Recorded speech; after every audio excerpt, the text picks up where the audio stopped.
Assalamualaikum warahmatullahi wabarakatuh. Shalom, Om Swastiastu, Namo Buddhaya, salam kebajikan, salam sejahtera bagi kita semua. Perkenalkan, nama saya Farhan India sebagai moderator presentasi kali ini dengan judul analisis faktor penghambat masuknya investasi asing di Indonesia. Dengan anggota kelompok, next selanjutnya. Yang pertama ada Stefanus Kiki Adrian, Nazila Fosinur Omardi, ada Syala Atayana Bila Cahyadi, Arisa Amalia Putri, Muhammad Wafa Abdul Razak, Novita Sulistiawati, dan saya sendiri Farhan Anidia Pradipta. Terima kasih. Untuk selanjutnya akan dilanjutkan oleh rekan saya.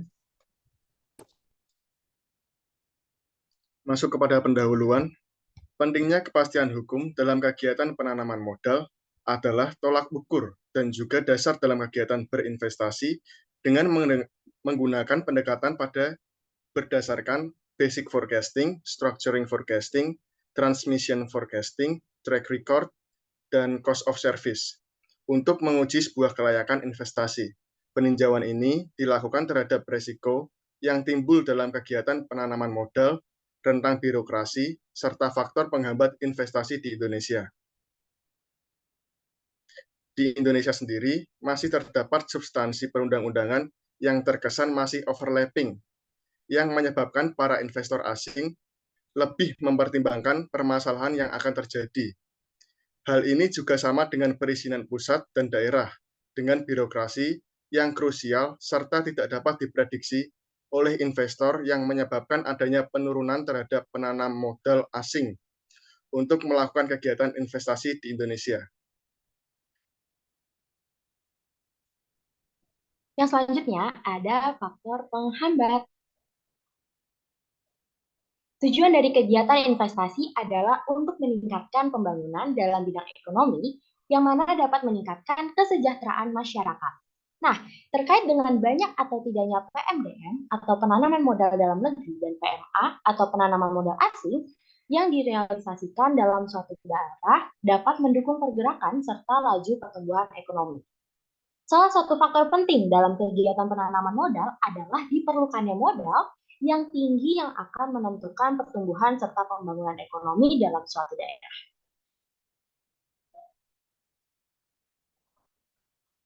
Terkait dengan adanya kegiatan penanaman modal yang mana mendukung kesejahteraan masyarakat dalam hal peningkatan, percepatan, dan pemerataan juga dapat menjadi hambatan yang timbul dalam kegiatan penanaman modal.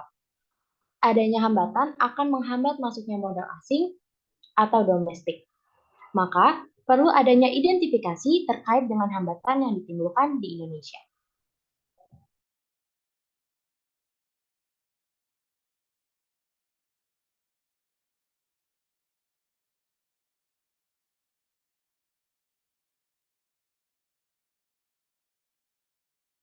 Hambatan yang pertama, adanya permasalahan pengadaan lahan. Dalam hal pembangunan, terutama infrastruktur, tentunya memerlukan tanah sebagai sarana utama kegiatan. Namun, akibat dari banyaknya pembangunan juga berdampak pada peningkatan terhadap kebutuhan tanah.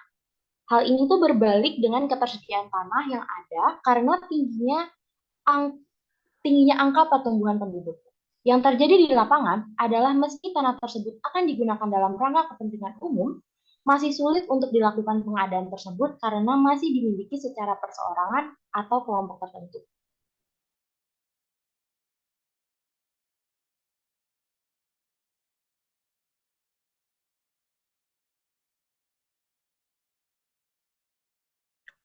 Poin selanjutnya juga adalah terkait dengan pemberian ganti rugi yang diberikan kepada masyarakat yang memang tanahnya akan dilakukan pembebasan.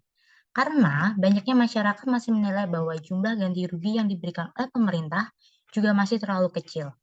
Hal ini berbanding terbalik dengan pemerintah yang merasa nilai ganti rugi yang ditawarkan sudah sesuai.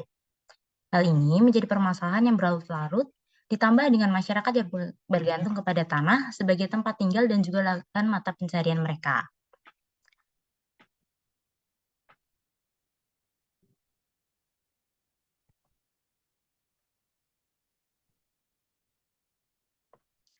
Terus, permasalahan hambatan yang selanjutnya adalah permasalahan terkait dengan adanya regulasi yang ada di Indonesia. Adanya regulasi atau kebijakan yang tumpang tindih atau overlapping dan juga berubah-ubah menimbulkan ketidakpastian yang akan dirasakan bagi penanam modal. Contoh seperti pergantian pemimpin, yang mana biasanya juga mengubah regulasi, membuat para investor harus mengulangi terkait dengan prosedur perizinan sehingga akan menyulitkan para investor untuk melakukan penanaman modal di Indonesia. Terus terkait hambatan yang selanjutnya adalah adanya permasalahan perizinan. Mungkin bisa dilanjut oleh Syahla.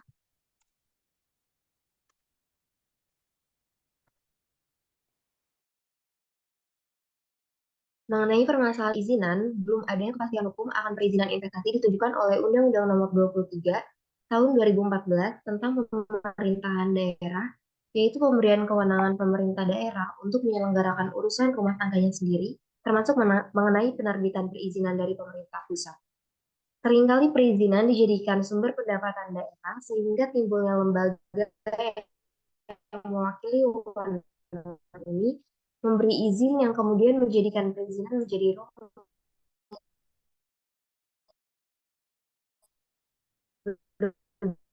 berbelit, lama, dan juga mahal.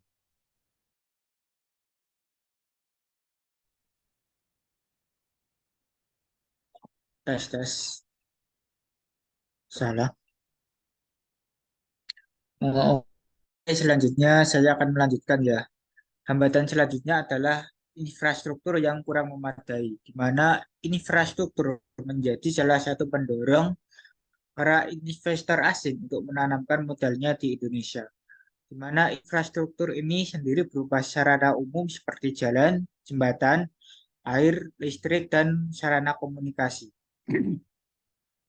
Di Indonesia sendiri masih ada ketimpangan atau belum adanya pemerataan pembangunan serta persebaran infrastruktur, terutama di luar Pulau Jawa, seperti di Sulawesi Tenggara yang memiliki potensi tambang aspal, marmer, serta batu granit dan krom yang menarik para pemodal asing untuk melakukan investasi di daerah tersebut. Namun karena kurangnya energi listrik serta jalan yang jalannya rusak berat dan panjangnya 6.849 km belum diaspal, maka hal itu menjadi hambatan bagi pemodal asing untuk melakukan investasi. Yang ketiga yaitu adanya permasalahan overlapping, maksudnya adanya overlapping serta ketidakpastian hukum di Indonesia yang menjadi hambatan bagi para penanam modal untuk melakukan kegiatannya di Indonesia. Contohnya yaitu sebelum Undang-Undang Nomor 25 Tahun 2007 tentang penanaman modal keluar, peraturan yang digunakan adalah Undang-Undang Nomor 4 Tahun 1906 tentang hak tanggungan atas tanah dan Peraturan Pemerintah Nomor 41 Tahun 1906 tentang kepemilikan rumah tempat tinggal atau hunian oleh orang asing yang berkedudukan di Indonesia. Dalam peraturan pemerintah tersebut, investor asing dapat menguasai tanah dan bangunan di Indonesia dengan hak pakai selama 25 tahun yang bisa diperpanjang lagi selama 20 tahun dan diperpanjang lagi selama 25 tahun lagi. Tetapi permasalahannya adalah birokrasi yang berbelit-belit sehingga hal ini menyulitkan investor asing. Nah, selanjutnya bisa dilanjutkan teman saya yang lain. Silakan. Namun, kebijakan tersebut diperumit dengan adanya otonomi daerah, bahwa BPKM menemukan 262 perda yang 206 diantaranya berpotensi menghambat investasi di Indonesia. Misal, pajak penerangan jalan yang mewajibkan setiap penggunaan listrik dari non-PLN akan dikenakan pajak sebesar 5-10% dari nilai jual tenaga listrik yang dihitung berdasar taksiran penggunaan listrik. Kemudian, masih adanya pungli dalam hal perizinan di pusat atau daerah juga menimbulkan hambatan dalam kegiatan penanaman modal bagi para investor. Kemudian selanjutnya ada solusi. Berkaitan dengan uraian-uraian hambatan pada kegiatan penanaman modal di Indonesia, maka diperlukan adanya solusi yang dapat meminimalisir terjadinya hambatan tersebut. Adapun solusinya adalah perlu adanya peninjauan kembali terkait dengan kebijakan yang telah dikeluarkan oleh pemerintah, baik itu tentang pengadaan tanah dan regulasi lainnya untuk pembangunan infrastruktur. Hal ini dapat berupa perumusan kembali peraturan tersebut, baik secara peraturan dan juga pelaksanaan di lapangan secara langsung. Kemudian, perlu adanya koordinasi antara instansi, baik di pusat dan daerah, untuk menciptakan birokrasi yang efisien, serta memiliki kepastian hukum dan juga peningkatan pembangunan di luar Pulau Jawa.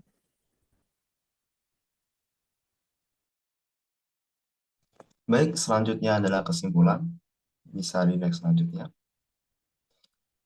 Kesimpulan pada presentasi hari ini yaitu adalah permasalahan yang mendasar dalam hal kepastian hukum adalah aspek substansi hukum yang menyangkut peraturan terkait penanaman modal dan perizinannya. Penanaman modal asing selain menyangkut kepentingan pemerintah dan pemegang modal juga menyangkut kepentingan pusat dan daerah. Peraturan di suatu daerah sendiri walaupun memberikan keleluasaan terhadap daerah dalam mengatur wilayahnya, tapi juga menimbulkan perizinan yang berbelit-belit bagi investor. Sehingga investor khawatir akan ketidakpastian pada substansi hukum yang berlaku. Pada dasarnya, tujuan dari penanaman modal dapat dicapai apabila terdapat koordinasi yang selaras antara instansi baik itu.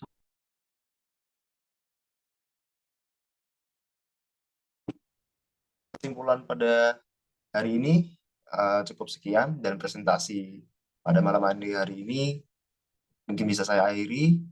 Mohon maaf apabila ada kesalahan tutur kata dan kesalahan pengucapan dari kami. Saya ucapkan terima kasih pada teman-teman sekalian dan Ibu Sang Ayu sebagai dosen pengampu kita. Wassalamualaikum warahmatullahi wabarakatuh.